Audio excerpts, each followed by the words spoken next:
Hello and welcome back to Imperator. I'm here to give you my first guide ever. I'm not really good at explaining things, and I never really thought I would be making a guide for anything ever. From the title and thumbnail, you already know this is about forming Parthia. Specifically, we will be forming Dahae first and then Parthia. The issue with making guides is that my main goal really initially is to play all the nations with the mission tree first in Imperator, and guides were really not on my list ever to do because honestly I don't have that much experience in Imperator or with all of the nations in Imperator that you could really make a guide for. Think for example like an EU4 YouTuber who has like 4,000 plus hours in the game, who has played every single nation, like knows the ins and outs of every nation and could actually give you a good guide.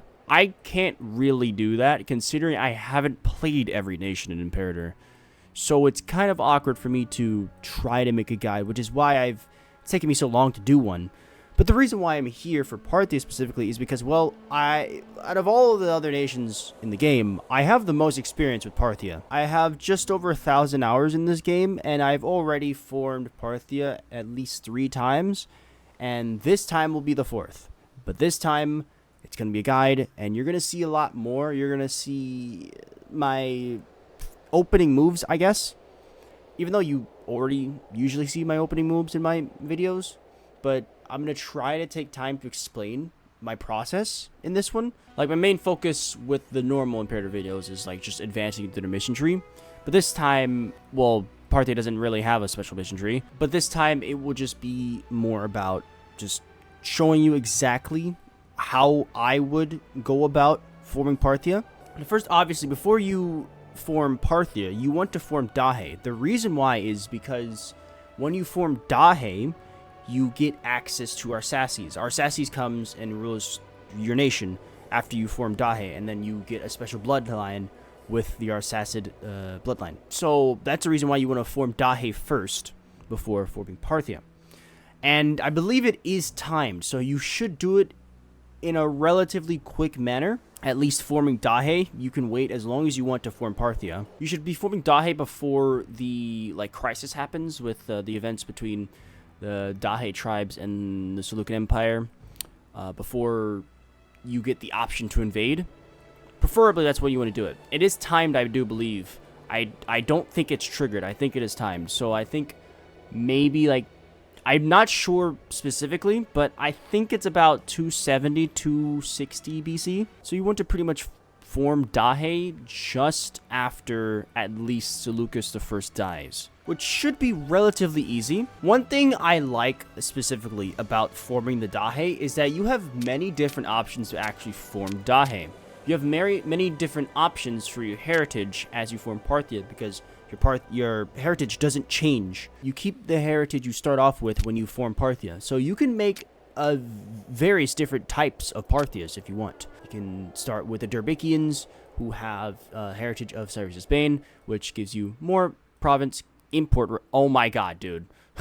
Give you more province input routes, and pretty importantly, unintegrated culture group happiness. Even though you're going to be in Iran, there's only one culture group, so that's not that helpful. Pop conversion speed isn't that helpful either, but I mean, if you form Dahae quickly and Parthia and take Iran quick enough, you can get in there before the Seleucids really start to Hellenize Iran. So it's not going to be that big of a deal, especially when you can just convert to Zoroastrianism very easily, or even Mithraism. I don't think it's specifically locked to the Dahaeans, because I'm pretty sure I've seen other Sakan cultures form Dahae, or maybe it's locked to Dahaeans. I don't even know. I'm not even sure. You can also have Xanthian heritage, which I think honestly in this region is the weakest heritage. The move slaves costs, I mean, that's not very helpful.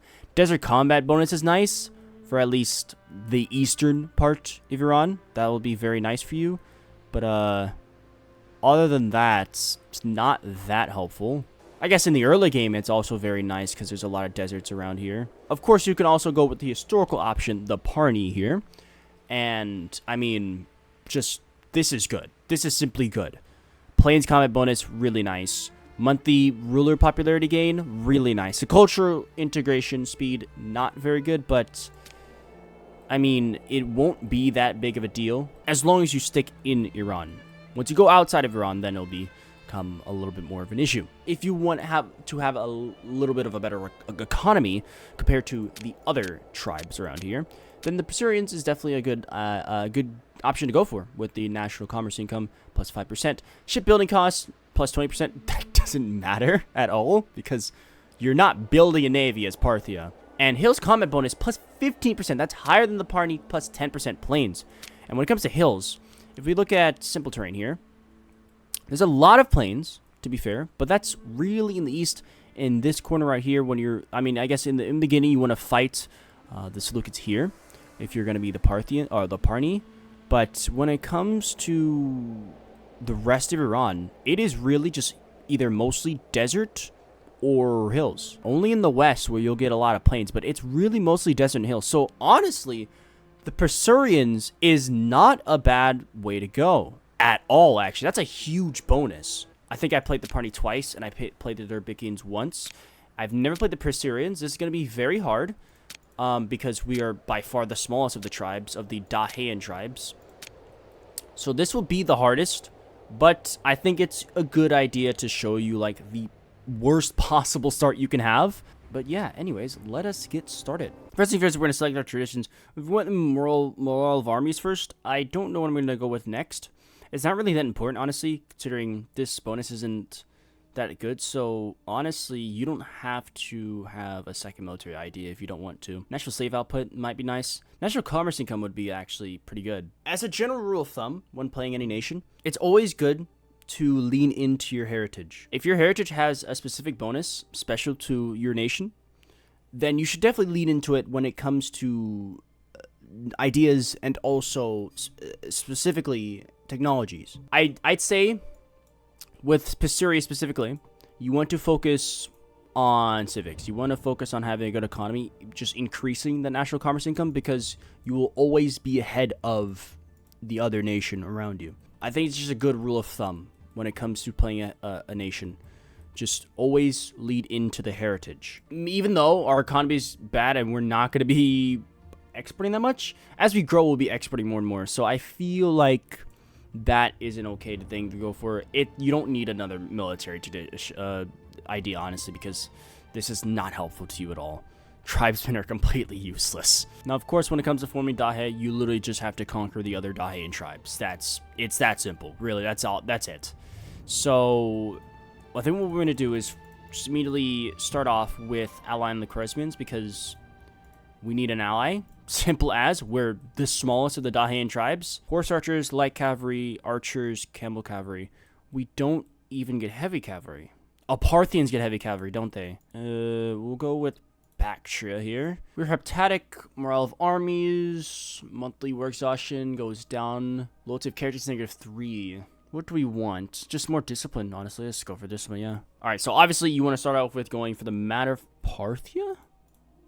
Yeah, that's fine. Going for the matter of Parthia is fine because you'll get claims on surrounding territories, Saracen and Tapuria. Parthia, and then where would be Tapuria?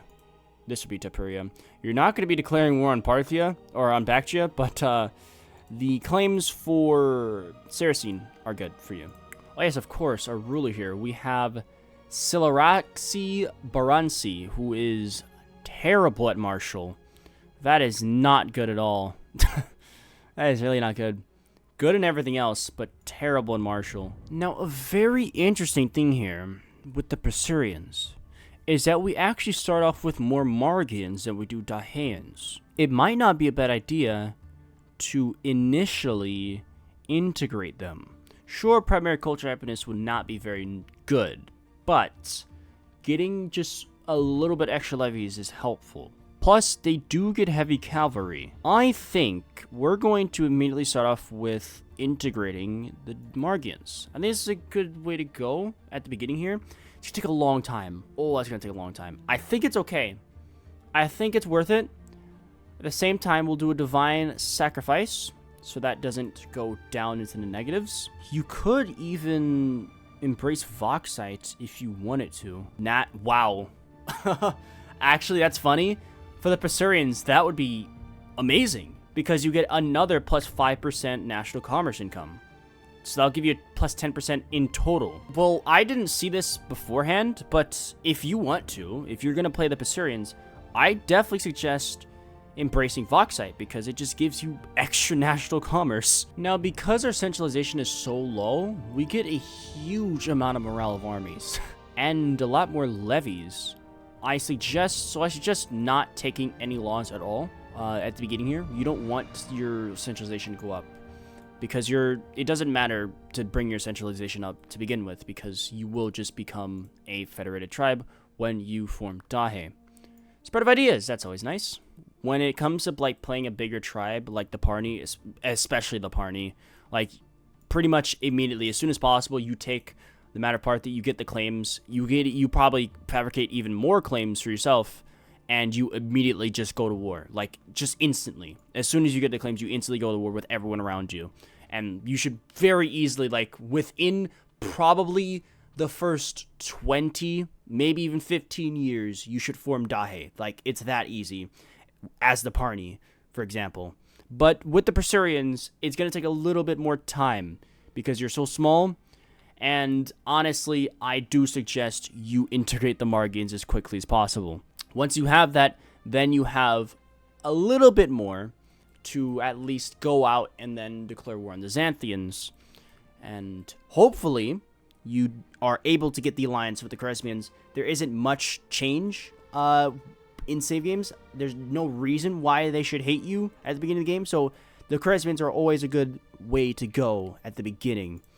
For an alliance. I'll do it because I need to do it as quickly as possible. I need this to happen as quickly as possible. We do have a new Margian family now, though. Looks like the Kharesmians are getting ready for war with someone because their armies are up, and I'm not sure what's going on. Oh, wait, no, the Derbikians aren't doing anything. You guys are having a revolt. I'm not sure. You declared war on the Atassians. That's not good. Actually, that's fine. I don't need the Atassians. I don't need that at all. Okay, that's fine. The Kharesmians are calling me into their war.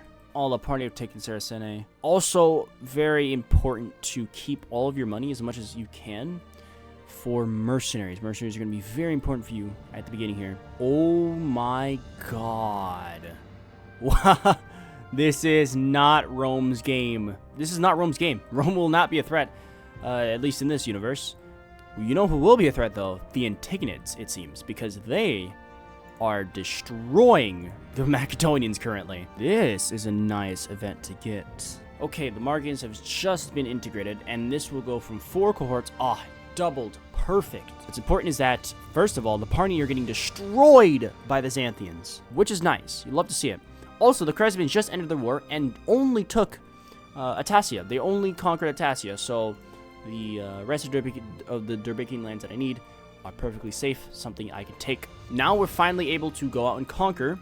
The Kharesmians still have the troops up. Luckily, one of my tribal leaders is a 9 in martial, so that's helpful. So, I need to declare war on them right now, preferably before they end this war, and also before they let down their levies. So, we're going to declare this war right now for Saracene. I'm not going to get mercenaries because I simply just cannot afford it. What we're going to do, actually, is we're going to attempt to get near our allies. I want to go through here. I want to get near our Kharesmian allies. I'm not going to go out and siege things down because I know the Xanthians have a larger army than me. And also, it's just better to do this because, yep, there it is. All right. That's an issue. I might need to get the mercenaries, man. I think what we do, right, is we get these guys here. We'll do 1 monthly tick. 1 monthly tick of reorganization. Then we'll allow them to attach to me. Hopefully they attach to me. I don't know if they will. I don't think they will. I'm going to follow them. I don't know what's going on there. That's their main army, though. That's their main force. Can you please reinforce? Wow. Wow. They're so much stronger than us. Okay, at least the Kharesmians are just a distraction, honestly. the Kharesmians are really just a distraction for me. Bulk of their army, again, is sitting over here. So we can siege this down. We're going to get these mercenaries back over here. We are actually taking this quite fast. We're taking this fort quite fast. They're taking their fort pretty fast as well. We're going to get some more discipline. Come on, please, please, please, please. 49%. Yes. Okay. This is huge. We have taken their capital. That means they should be going on low immediately, or pretty soon at least. I think it's better that we sit and honestly try to go for battle here. We should go for battle here. Just isolated the troops. Boom. Okay, that's good. We're going to lose these mercenaries soon, so we're going to have to actually get into as much battles as possible before these mercenaries go. To collect as much war score as possible. Yep, there we go. That's that. We're going to now just get rid of these mercenaries because we can't afford them anymore. Oh, this is really unfortunate.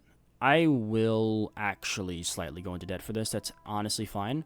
What I will do actually is strong arm, I think, because I think I can get away with... No.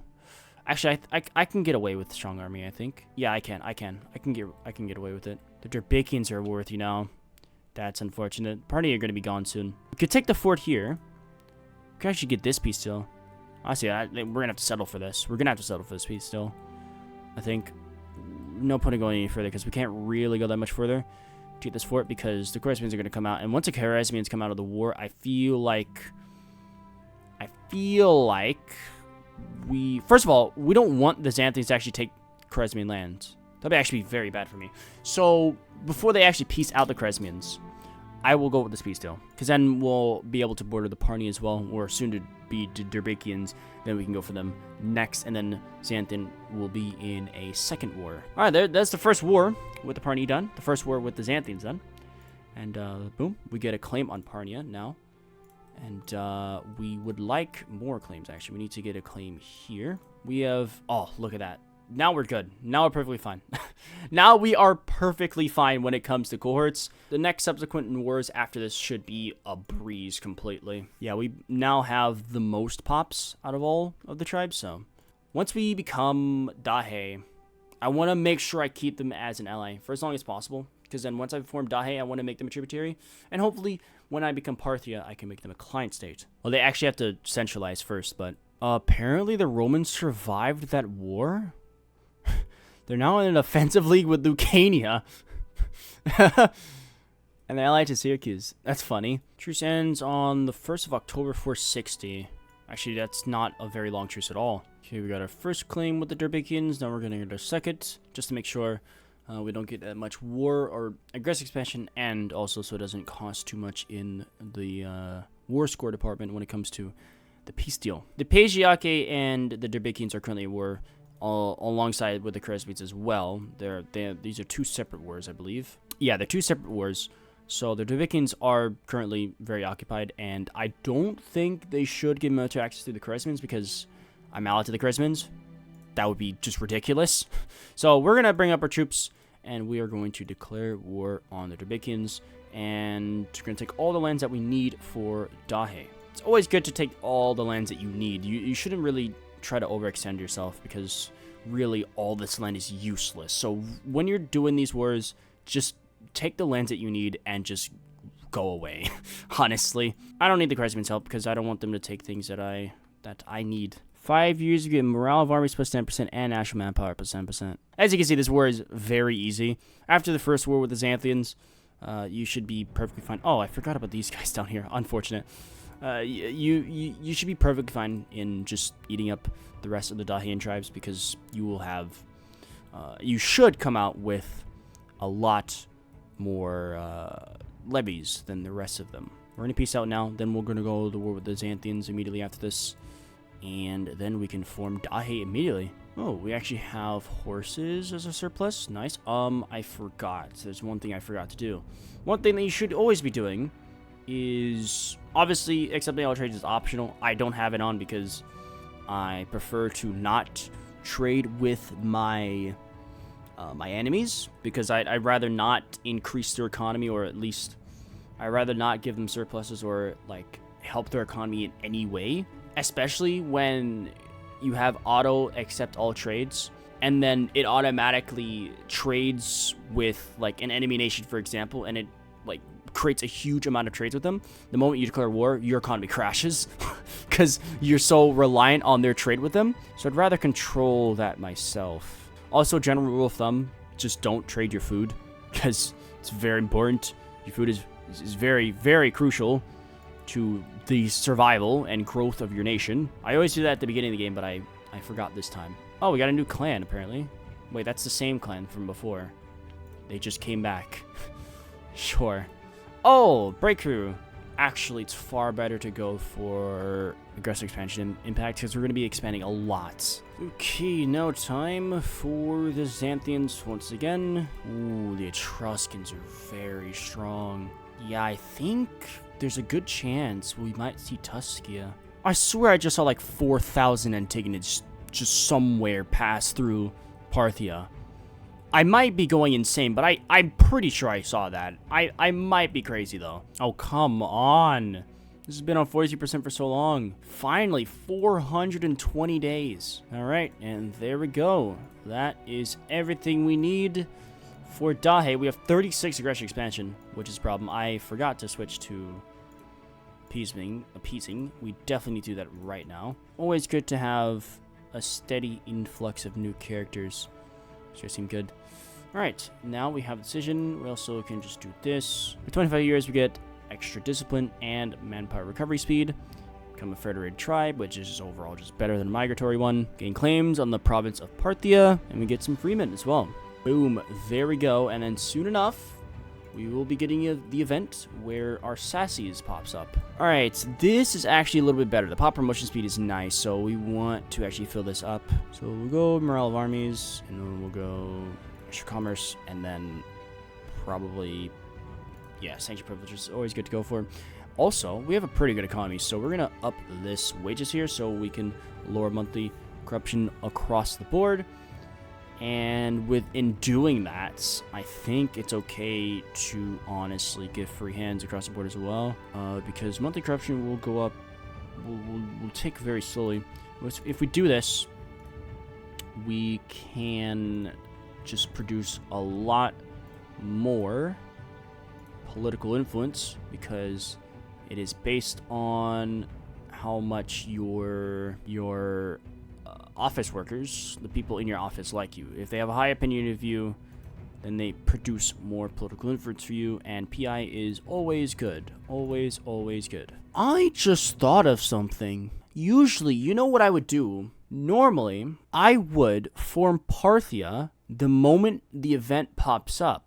But I think it's a good idea to stay as a tribe as long as possible, at least when the... I was right, the Antigonids are here. What is going on?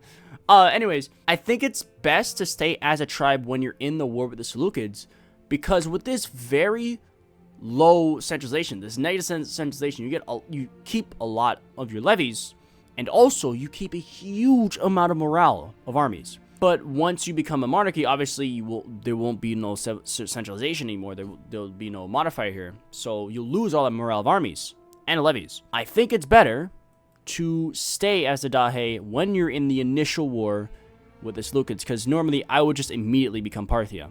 Also, a good reason to stay as a Dahae is because you have the ability to pillage. So, for any territory with at least 20 civilization, which is, if we look at Iran here, I mean, that is literally, if I could find it, that is literally every single province. That is every single settlement. You can pillage it. And what that does is you can, I don't know specifically, but you can just take money. Simply just take money, and I think slaves as well, and bring them to your capital. And you could just earn a huge amount of money. So honestly, stay as a tribe, at least until after the first war with the Seleucids. Oh, here he is. Our Sassy's Arsacid. More national manpower and levy size. Now we also have the Arsacid house here.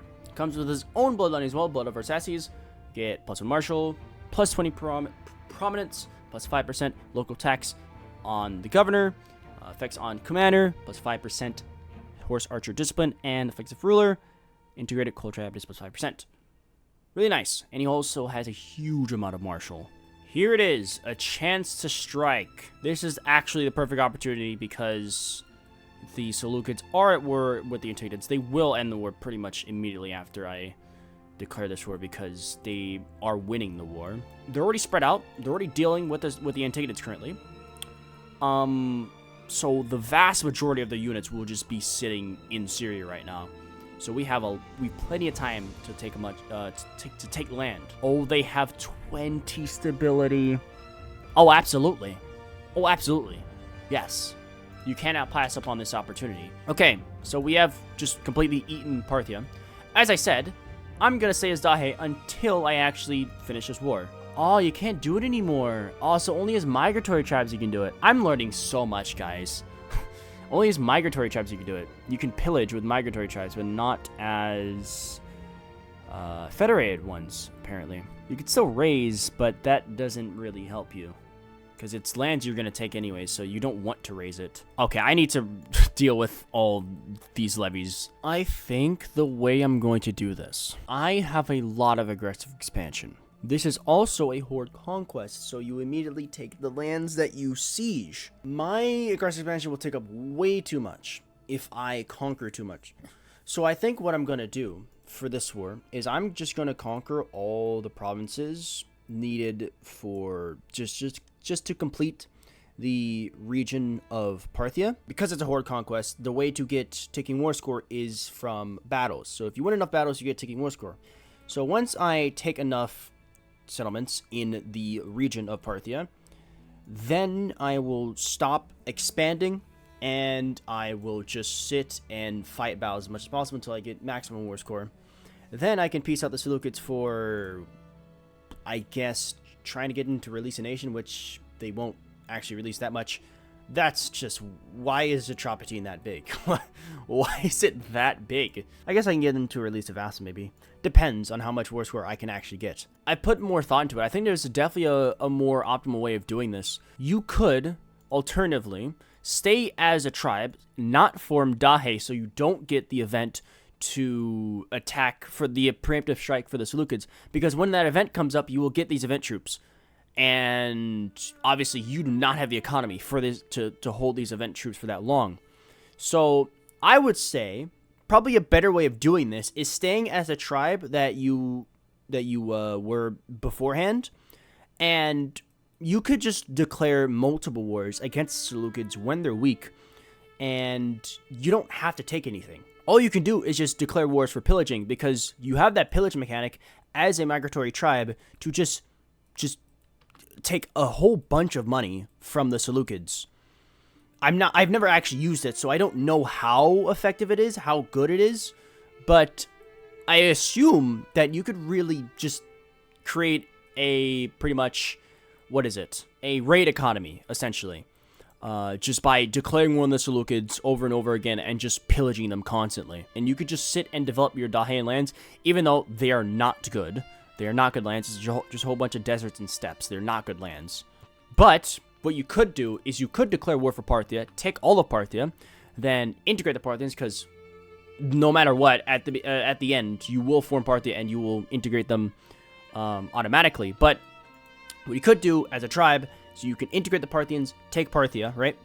And then just sit and develop the Parthian lands, even as a tribe. You still can do that. And to feed your economy, you could constantly declare war on the Seleucids to raid them. Because, yeah, you don't have to rush Parthia or Dahae. You can take as long as you need. And honestly, now I think about it, it is probably a lot more optimal to just sit and develop your Parthian lands before you actually go into expand into Iran. Because once you actually expand out into Iran, you're going to have to do a lot of work when it comes to not only development, but unrest. So you need to build a lot of things. You need to build a lot of like forts. You need to build cities in places that don't have cities. You need to build court of laws in those cities to deal with the unrest, right? Depending on what you choose, you could become Zoroastrian. You could also become Imperator, or you could stay heptatic. Either way, you're going to need to convert a lot.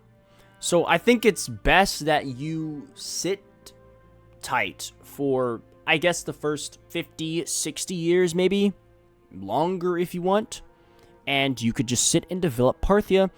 And once you develop it good enough, you can then expand out. You can form Dahae, then get the event for the preemptive strike, then form Parthia, then just break out against Seleucids, and then you'll be in a way stronger position. As opposed to having to develop your entire empire at the same time, you could develop Parthia first, So you don't have to worry about that, and then you can fully focus on developing the other parts. That's just my 2 cents. I think that's a more optimal way to play.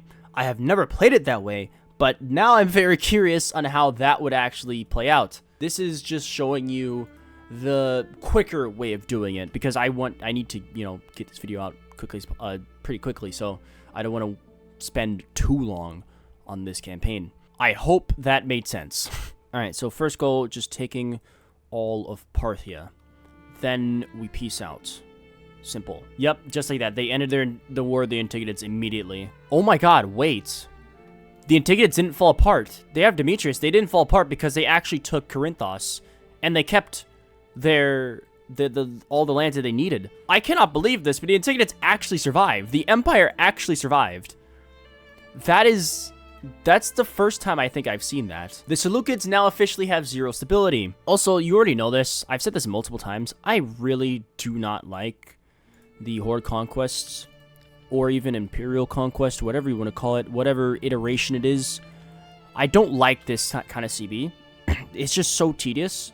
Not only that, but it just makes forts completely useless. And I like to play with forts a lot, because you can just literally walk around a fort, take the provinces around a fort, and then you could just bypass a fort. Simple as. Like, you don't have to siege it down. I'm okay with the Diadochi one, because you conquer provinces, entire provinces, but the regular ones where you conquer territories is just so tedious. That's so unfortunate. That is so unfortunate. That is really unfortunate. so unlucky, man. Okay, we need to do a pick stab here. We need to go scheme influence. We cannot scheme influence, unfortunately. Oh, we do not have popularity. Holy hell. I mean, you could always choose between the two, because if you're going to go the route of not forming Dahae first and just developing Parthia, you're gonna have to actually take this fort. Like, this is a very big fort. It's a very strong fort. So you're actually gonna have to take it. So if you want to bypass it, you could just form Dahae and then do preemptive strike, then just take Parthia. Or you can just go with sieging down the fort, but it's going to be a lot of work to do that. Next Senate, good. And then we can immediately just do this. Do we want to? Yeah, because we're not taking Tipperary anytime soon, so don't really care for this. Up to 50 pops are simulated. No, I don't even want to simulate anyone, rather than stay Parthian. So yeah, we'll do Triumph. I think that's fine. Boom, then we'll finish the mission. Then we're done with that, pretty much. We can do Pearl of Parthia next, I guess. Oh yeah, absolutely destroyed. Okay, that's one battle. That didn't... Hello?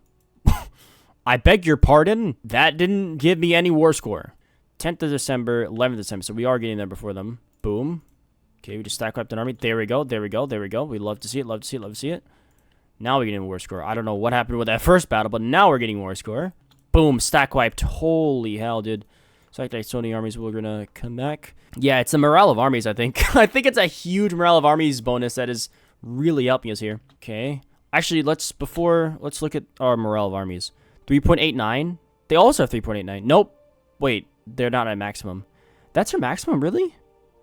I feel like I should have a lot more morale than this. We are fighting Antiochus himself. We're absolutely destroying him, though. Absolutely destroyed them. Where are you going? Wait for you to... There we go. Okay, wait for them to lock in. They have full morale now. Let's see. 2.7 is their max. 3.8 is our max. Okay, so we have significantly more maximum... Okay, that's kind of crazy. Yeah, honestly, this strategy is way better than just immediately forming Parthia. That morale of armies is absolutely insane. Our economy, though, is not looking very good. But we'll still be honest, we now have ticking war scores, so they should be lower in enthusiasm as time goes on. In all honesty, I think I can just get rid of this levy here. It will cost a lot, but it would really help my economy a lot, and it gives me some manpower. I don't think I need that levy at all. Integrating Bactria is bad. Do not integrate Bactria, please. I need you to release Bactria then. I do not want you integrating Bactria. That's a Taxis in there. And we just... Dude, this is far easier. Honestly, it's far more optimal to wait in forming Dahae and Parthia. It's far more optimal. You could absolutely just completely destroy the Seleucids in any war. Just with this low centralization, if you just manage your tribes and just develop the Parthian lands, you are perfectly fine, dude. You are absolutely perfectly fine. To be fair, the biggest reason for my success is because I have Arsaces. He has 15 martial. So if you don't form Dahae, you won't be getting Arsaces, so you won't be getting this good of a martial. So I guess in a way, what are you doing, man? I guess in a way, it might not be as easy for you, but I mean, you should be fine still. I mean, just with that morale of armies bonus, just by itself, and the levy bonus, I think you still should be fine, even if you don't have Arsaces. We are about to run out of money. We're gonna have to get rid of these levies here, unfortunately. Yeah, we have to do it now. We can't. We're going to debt. We'll do it now. We are in debt. That's fine. We will strong arm. We do not have a lot of stability. That is bad. That's really bad, really bad. We should be okay, though. We don't have that much pops. I mean, we do have a lot of pops, but they shouldn't be that bad. I think... Yeah, after this war, I'll form Parthia anyway, so Parthians will be accepted and they'll be happy. This is interesting. I think I'll go for the national tax. It might be possible if I get maximum war score to make them release Persis and Bactria. Okay, for our first military tradition, we're going to go Horse Archers Morale. Alright, we now have maximum war score. We cannot get them to release the Persis as well. We can't get them to release anything else, I don't think.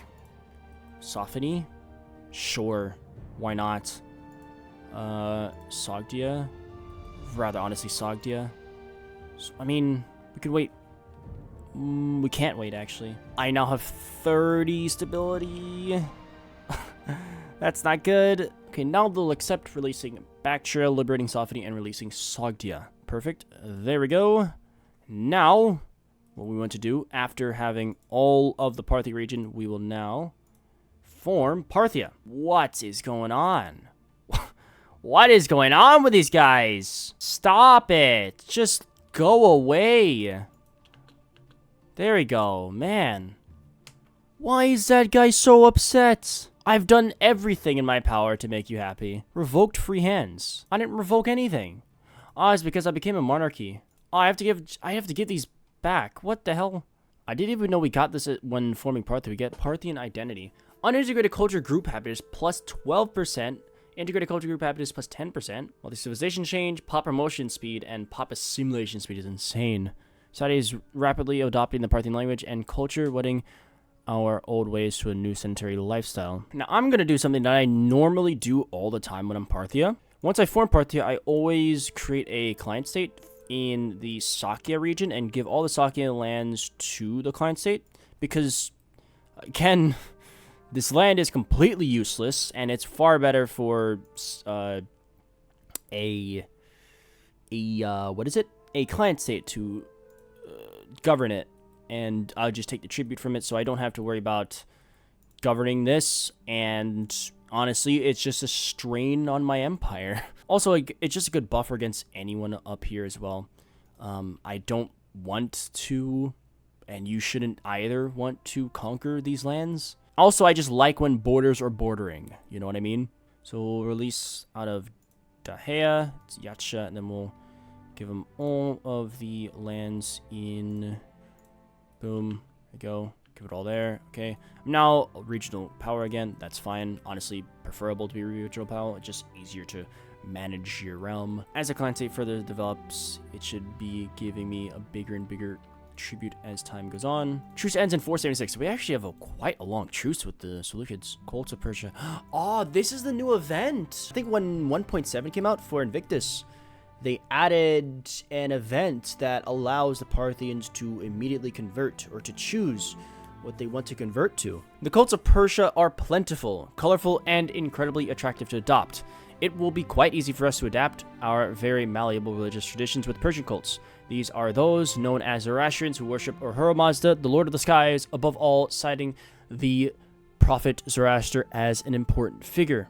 It would be better to just have this as the Lord of Wisdom, because that's literally what Ahura Mazda means. Or perhaps the cult of Mithra, the Lord of Light, exalted by the Median Magi. We could, of course, try to impose our own heptatic faith upon the denizens of Persia, or we could look to the Seleucids and Macedonian cults of Zeus, Aphrodite, and Hades, amongst others. And then there are the lands of Mesopotamia with their gods like Ishtar, Ereshkigal, and Humban. Choice is ours to make. Let us decide which cult will be the one of Persia's future. Of course, it's way cheaper to choose from here than as opposed to like embracing it from the decisions, because embracing it from the decisions is like 30 stability and a lot more PI, like 200 PI. So this is a lot cheaper. I don't have any PI at all. I don't have any stability at all, but I would like to convert though. Oh, we gain stability. Oh, so it evens out. It evens out. Okay, we gain stability regardless. That's fine.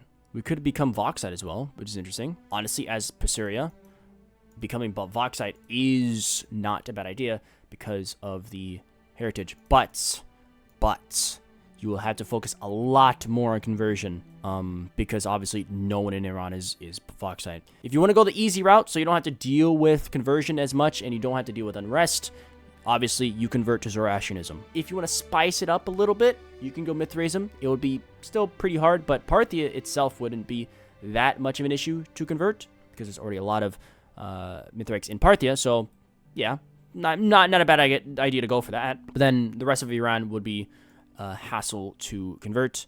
Anything else here, good luck. Honestly, good luck with anything else here when it comes to going into Iran. You're gonna have to really focus hard on conversion. So, you know, I'm just gonna pick the easier one here, the easiest one to go for, the one that'll, you know, the path of least resistance would be to go Zoroastrianism, and it would be a little bit more historical as well, even though the Parthians themselves weren't really that Zoroastrian. They didn't really make it a state religion like how the Achaemenids had it, or how the Sassanids after the Parthians made it. They pretty much had the whole steppe tolerance thing, right? Well, any like nations or tribes that come from the steppe who conquer Iran, they usually were very tolerant and really just they pretty much practiced their old their ways. They did as well like, incorporate some Zoroastrianism into their pantheon and Mithraism, just pretty much as you would as a steppe nomad. You would just tolerate the conquered lands. But the Parthians did subscribe mostly to Zoroastrianism and their old gods, so I think it does make sense historically, and also just gameplay-wise, it'll be easier to go Zoroastrianism. So that's what we're going to do. We are now Zoroastrian. We didn't lose any stability there, and after converting, we have recent conversion, so for 10 years, we have negative 100% cost to change Pantheon deity. So essentially, it's nearly free. Even though I still have very low stability, this cost almost nothing. So I'm going to change around my Pantheon real quick. All right, I've now fixed my Pantheon. We got Asha here for the national commerce income and the build cost. Zoroaster, I mean, no-brainer, because we're going to be converting a lot. At least in the Parthia region, we'll be converting a lot, so we're going to need him. Automatically converts 5 pops when you pop them, so that's good. Anahita for the monthly wages, which is going to be helpful because I will be handing out a lot of free hands, so corruption will be going up. We can't change the Deity of War yet because we are calling upon them, but once I do, I think I want to get a Mithraic Deity of War because there is a good amount of Mithraics in Iran. Good amount. I think by the time, honestly, though, once I conquer Iran, I don't think there's going to be much because the Seleucids are going to Hellenize them. There's a lot already in Parthia itself, so I think it's still fine to go with the Mithraic one, at least one, and I think that will be my Pantheon for the rest of the campaign. Okay, now these guys are upset that I've converted. Oh, man. Religious instability. Oh, now we can change it. Okay. Oh, yeah, Cyrus, of course. Guys, expansion pack. Yeah. Obviously, we're going to go Cyrus. I mean, come on now. Who else would we go for? For any of you who are new here, Cyrus the Great is by far my favorite monarch in history. In my media video, I talk about it more in depth. Now, honestly, we're going to have to sit here for a very long time. Or I'm going to have to sit here for a very long time. What is Adiabene doing? I need to sit for a long time to get this aggressive measure down. In the meantime, that's fine, because in the meantime, I need to develop anyways, so I'll be just sitting here, and I'll cut back to whenever I can do something. The only time a scientific breakthrough is permissible is with a tribe, so I'll go with that, honestly. What we want is to get to defending liberty as quickly as possible so we can immediately lose 10 aggressive expansion. Funnily enough, we will go state religion because we would like as much of civilization as possible. Because civilization, essentially, in this game is your development level. The higher civilization, just overall, the better everything is. You get more happiness. More happiness means just more production. The output efficiency of 21.17% is due to the following: average happiness. So the average happiness, the higher the happiness of your pops, the more they produce. So the more nobles, the more research the nobles will produce, if the happier they are. Same thing with citizens. The more manpower research, the more manpower freemen will produce. So happiness is extremely important. Civilization level contributes directly to that.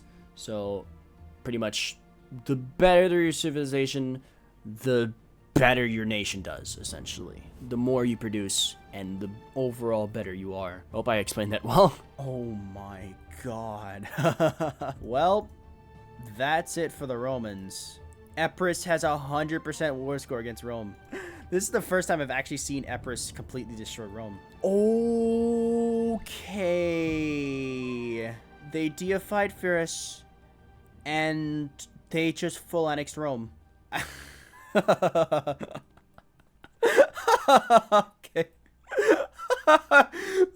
That is so funny, man. Oh my god. Okay, they just released Magna Graecia as a satrapy. A satrapy. What? I didn't even know that was available to non-Eastern kingdoms. Whoa, what is that cultist, dude? That's some honestly quite satisfying borders. They have just balkanized Italy, essentially. That is exactly what they've done. They have released every province as a vassal. That's due to virtual limes, by the way. It's a tributary military march. They're gonna release one more province. Antigonids declared war on the Seleucids, so take Osirian.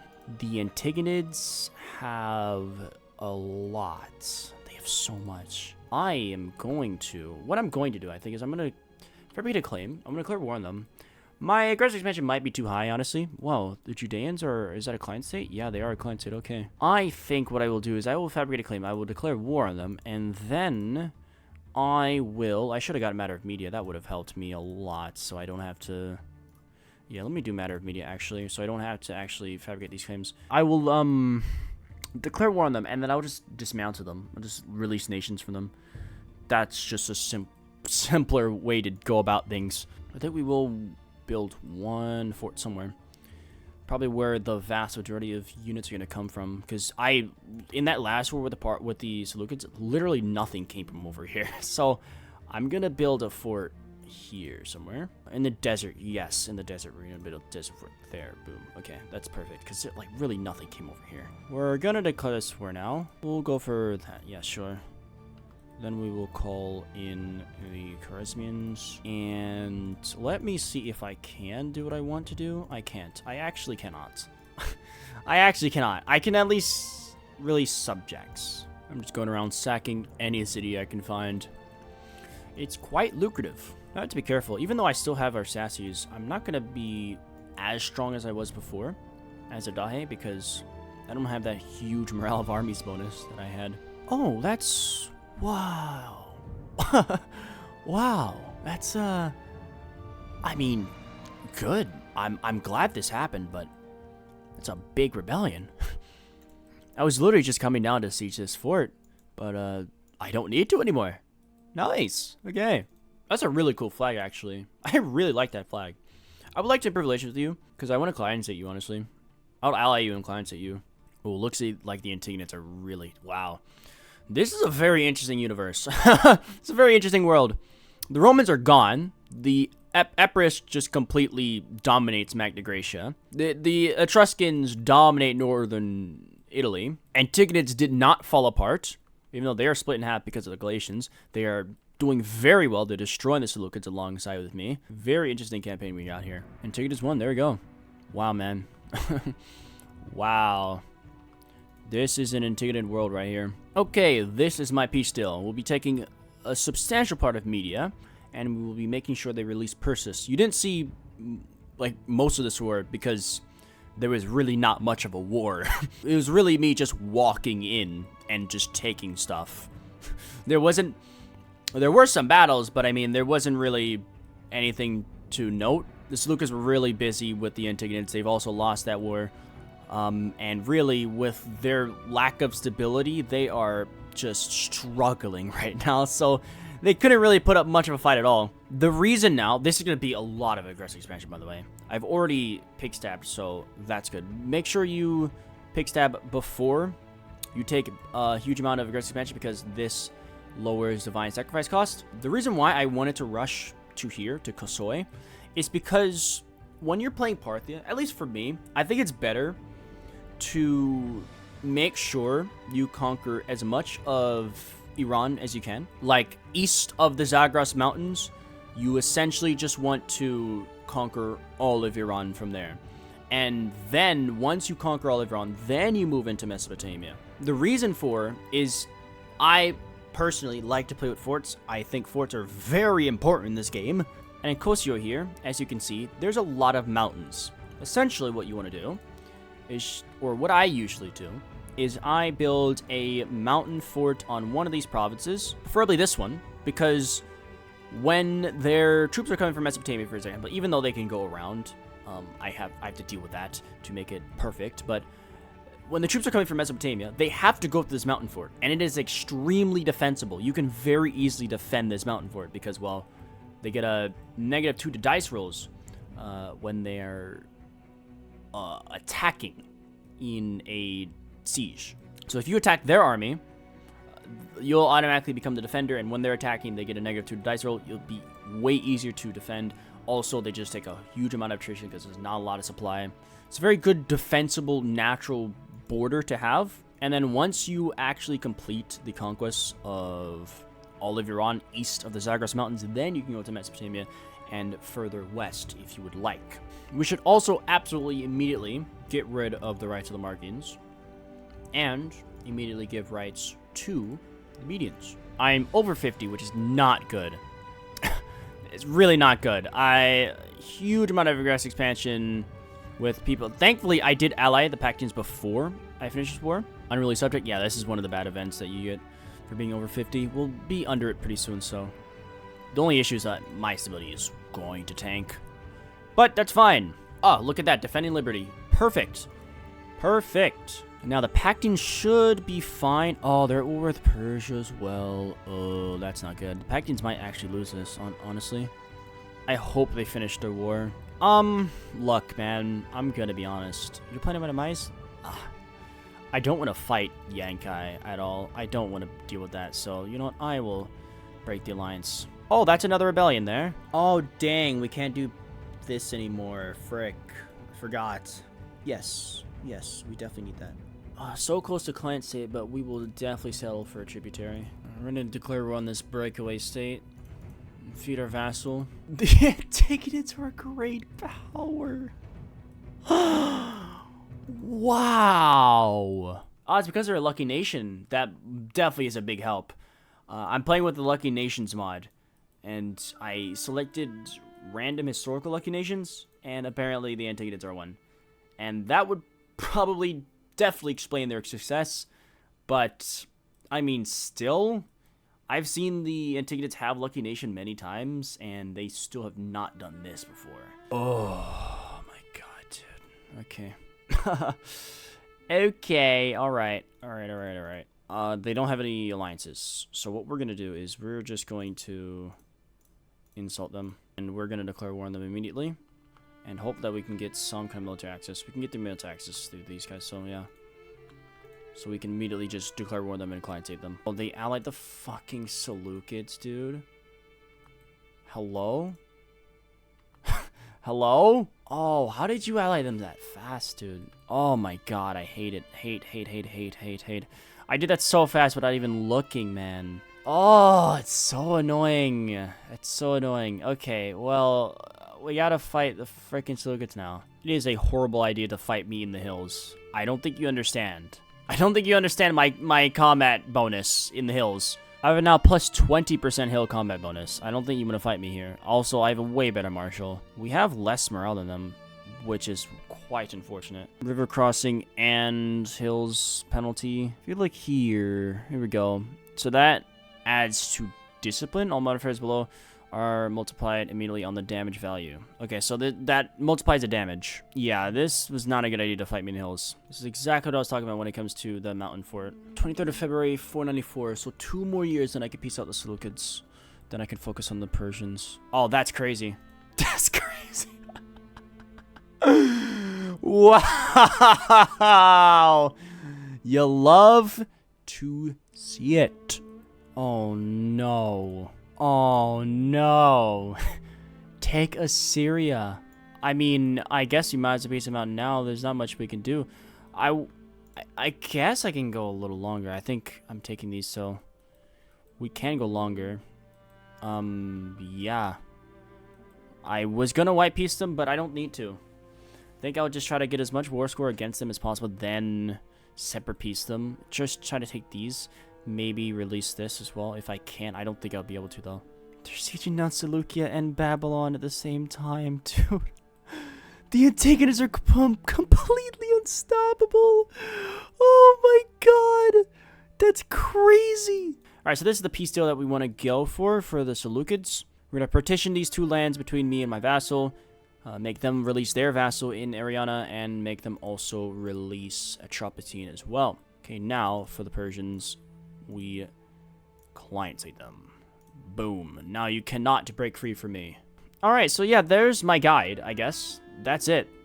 If we look here, essentially what I would do in this campaign is I would just continue to feed my vassal, Ariana. Parthia, I would continue to feed Ariana to Parthia, then eventually integrate them. Then I would take all of the Media province from Atropatene. Then I would have pretty much my Iranian border secured in the east. And yeah, then we will have to eventually, I guess, fight the Antigonid Empire. Actually, I want to see what happens after this peace deal, so we'll go on a little bit longer. But yeah, I guess the big threat would be the Antigonid Empire in this campaign.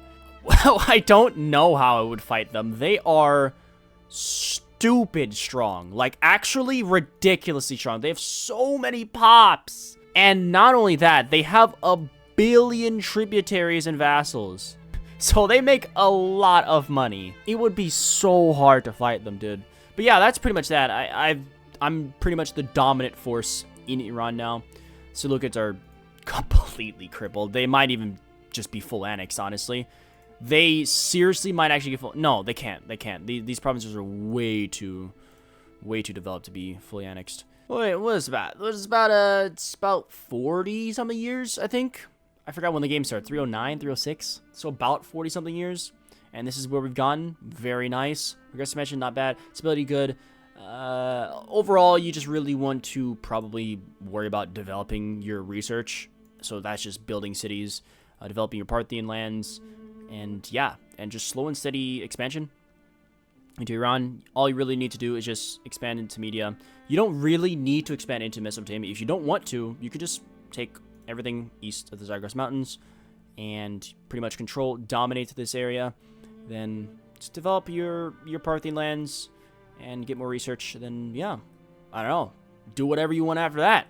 I am really squished between 2 empires right now. I've only now just noticed I am actively squished between 2 great powers currently. That is, wow, this will be a really fun campaign to continue. Yo, they actually nearly fully annexed them. That's the funny part.